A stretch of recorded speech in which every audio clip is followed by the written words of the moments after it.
What's going on, guys? It's Nick here, back with another video. Another fairly thin week on waivers, though, to be honest, we're kind of at the part of the season where you should have your team mostly figured out, and waivers should really just be injury related, whether that's like replacing a player on your team that got injured, whether that's quarterback, tight end this week, or picking up a handcuff to maybe there's a running back injury, a star running back goes down, we're picking up the handcuff. Those two are kind of how it should be right now. You shouldn't be expecting that there's some breakout wide receiver that we hadn't really had our mind on or our eyes on so far this season that's all of a sudden doing amazing. That's probably not going to happen, so it should be related to injuries. Yeah, I mean, a lot of injuries this week. Because of that, the top priorities on waivers are going to be running back and tight end, but it's only really going to be those top few that we'll go over. After that, there simply are not a bunch of amazing options this week and won't really be for the rest of the season. And when I show you the quarterback list, that's also not going to be that great. So we'll start things off with running back. Top name obviously is Charbonnet. We have talked about him, I don't want to say every week, but I'll say probably every single week as a running back that you probably want to have on your team if he was on free agency, just because if Walker went down, he'd be number one claim. If Walker goes down, he's number one claim. Definitely worth using that claim. Again, if it happens for the rest of the season to where there's a running back that could be, a starting option for your team, just use the number one claim to get them. There aren't that many weeks left, so it's not worth stashing a number one claim if there's only a few weeks left in the season. Seattle does have pretty awful, remaining matchups, so he's not going to have games where it's like, oh, he's in a smash spot. But for any weeks that Ken Walker does miss, he's going to be in line for around 15 touches in those games with upside for more if they can win.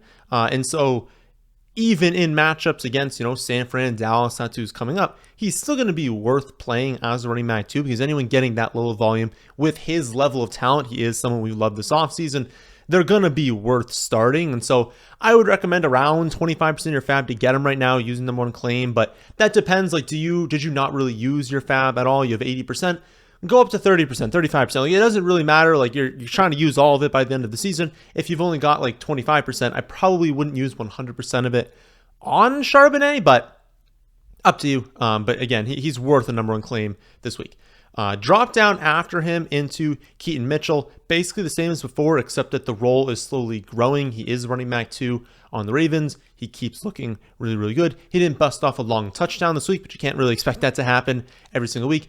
He's kind of trending towards a role where he's going to have around 10 to 12 touches each week, with maybe 1 or 2 of them in the receiving game. Because remember, Baltimore doesn't use their running backs in the receiving game no matter how good they are, so we shouldn't expect a huge role for him there. But around 10 to 12 touches each week. Charbonnet is still the better ad because there will likely, I don't think Walker's going to play this week, but they haven't really told us how long he's going to be out. But my guess is you at least have this week for Charbonnet, maybe even into next week as well. And since Keaton Mitchell, at least right now with no injury, is still the running back 2 on Baltimore, which can still be viable, but you'd still prefer Charbonnet because he'd be the running back 1. But again, Mitchell still, if he's out there in free agency, he is still absolutely worth a flyer on. And remember, that's kind of it for running backs. I guess someone actually asked me about Jaylen Warren this morning.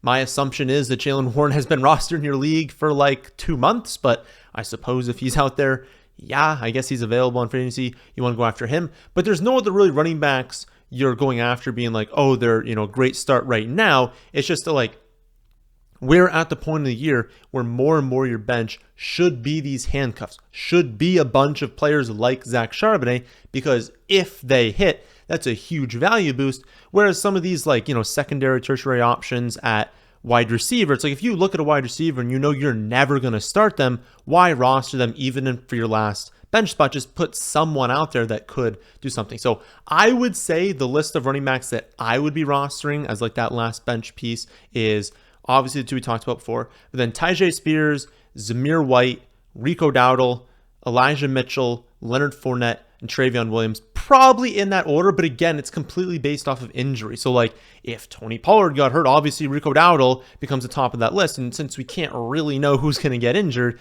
that's how I'd order it, because that's kind of like the talent level and ceiling if we see an injury, kind of mixed with likelihood of them becoming the starter, but it's pretty much all just based off of who's going to get hurt, who do you like, so really just take a shot on anyone on that list. After running back, you're looking at tight end with the Mark Andrews injury. A lot of you had Mark Andrews. Most logical name is obviously Isaiah Likely, his direct backup. I definitely do not have a lot of confidence in Likely. My guess, if you force me to guess at how good is he going to be rest of season, is that we're probably not looking at him as a weekly starter, and he's probably just more of a fringe option every week. But he's available in 95% of leagues. He is highly athletic. He has been fantasy relevant in the past when given this role, and he is taking over someone who had a 21% target share. So the upside is clearly there. The problem is we've seen him be fantasy relevant in the past, but we've also seen times where Mark Andrews misses games and likely doesn't exactly step into a very large target share. He has almost no role in the receiving game.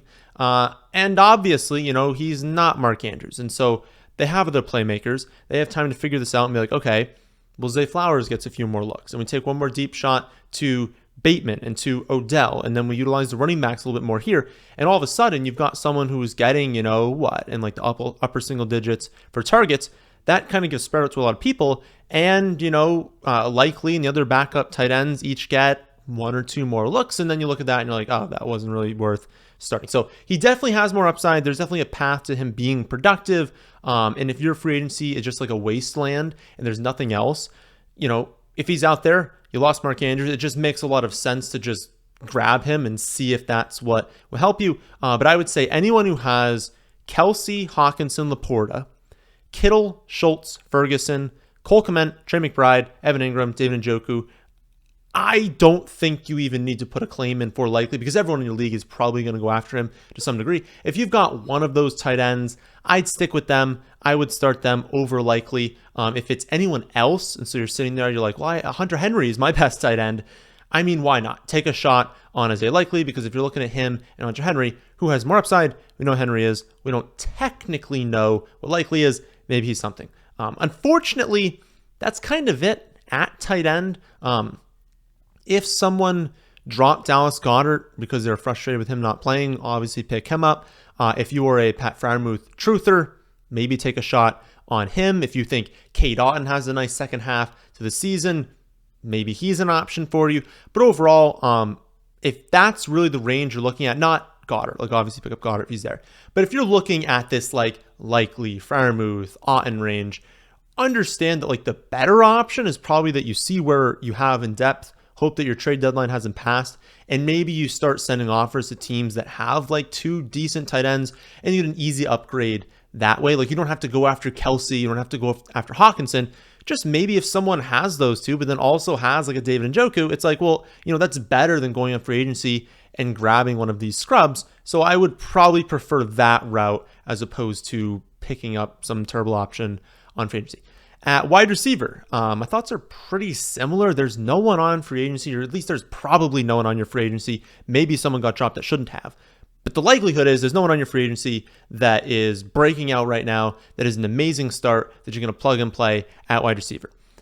There are some players, though, if you are in a more competitive 12-team league, if you are in a 14-team league and up, if you have a billion bench spots, there are some options that I'm going to go through right now. But again, the likelihood is you're not really looking at wide receiver free agency. But top options would be Josh Downs. Someone definitely could have dropped him.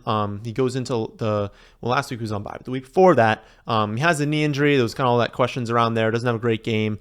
He's a clear wide receiver 2 on the Colts. Hopefully he's a little bit better, a little bit more recovered from the knee injury after their bye. Wide receiver in the second half of the season after their bye. There's a lot of data that suggests that, that's something we should expect to be a bump in production for a very talented player. So he's probably the one I'd be looking at. After him, Noah Brown. I'm guessing he'll be back this week, even though he's the Texans wide receiver 3. He's been on fire. They've been on fire. He's got a very strong role on the offense. Mario Douglas. He's the Patriots top wide receiver, playing plenty of snaps. They're going to be losing pretty much every game, if not every game, the rest of the season. So games should always be positive for him. Jaden Reed had a really nice game last week. He's quietly 35th in points per game. I think half PPR scoring points per game this season. Really strong target share, not an elite target share, but like a good target share being used on the ground. Like just a really talented player if you need a little bit of like flex depth there. Khalil Shakir's an option. Seems to have won the wide receiver 3 job for the Bills right now, playing at least 70% of the snaps in 3 straight. He has always been a player that I've liked because he's explosive, right? He can basically produce big plays, and on that offense, obviously it helps that they're a big play offense as well. So he's not someone that's like, a classic slot receiver that's going to go 4 for 40 every game. Like he can get deep downfield, and they will use him in the red zone. And then you could take a flyer on Jameson Williams. He's coming off his highest snap share of the season. Obviously, he has a very big ceiling. I don't think he's going to hit rest of season, but if he starts to, he'll be an option for upside as well. You could look at Rashid Shaheed. He's wide receiver 2 on the Saints right now. If Michael Thomas misses time, which it seems like he will, you can make a case for A.T. Perry as their wide receiver 3 in deeper formats if Michael Thomas misses time. And then our classic, Michael Wilson, could return this week. He's a wide receiver 2 for the Cardinals if he does return. But as you can see, again, there's a lot of options. Those are pretty quality players. They're players that, in your second flex spot, wide receiver 3, 12-14 team league, they could be, worthwhile starts for you. It's just that like none of those players are really going to make a huge difference in like especially 8 and 10 team leagues, and probably even 12 team leagues. I would just say they should probably all be rostered in 12 team leagues besides probably A.T. Perry. But honestly, going back to like what we kind of said before, among all those players I just mentioned, like maybe Downs, maybe a flyer on Jameson Williams, maybe if you need it, like Demario Douglas, someone like that. But for the most part, if you look at your wide receiver core and you're like, nah, I'm good, I don't need to start those players, I'd much rather those running back handcuffs we talked about. Spears, Zamir White, Rico Dowdle, Elijah Mitchell, Leonard Fournette, and Travion Williams. I would rather roster those upside pieces because even though they probably won't hit, probably will be outscored by those wide receivers, if they do hit, it's a lot more beneficial to your team. At quarterback, there truly is nothing. Baker's at the Colts. Jordan Love is at the Lions. If you really need a streaming option, both are definitely okay to stream. If you lost Joe Burrow, you desperately need an option. No one's going to trade for you.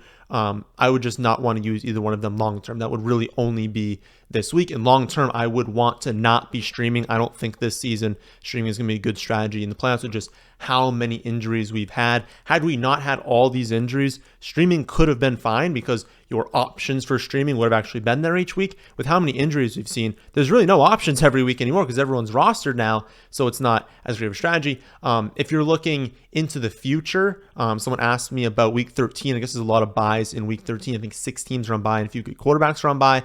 If you are looking to stash someone, then Gardner Minshew is going to be at the Titans. That's going to be a pretty decent options because they force teams a little bit more pass heavy. Obviously, the Colts really want to run the ball, but if you're forcing pass heavy, if you're allowing a lot of production to wide receivers, we could have a good game from Gardner Minshew. Then finally, defense streaming. Chiefs are the top option. We talked about them last week, just like honestly, we talked about stashing them. It would have actually been okay if you even just played them last week, but they're a much better defense than most people think. They're facing the Raiders this week. They face the Patriots, Raiders again, Bengals with no Joe Burrow in the fantasy playoffs, so they are the top option if you're going there. After that, we're looking at the Broncos versus the Browns this week, who also do get the Patriots in week 16, so 2 good matchups there. And the Broncos have been much better on defense recently. Titans versus the Panthers. Basically, anyone against Bryce Young is going to be a good streaming option. Also, Titans are like a well-coached team, so even though they don't go off on defense a lot of the time, they can definitely take advantage of a young quarterback. So I would look to maybe for them to rack up some sacks in that game.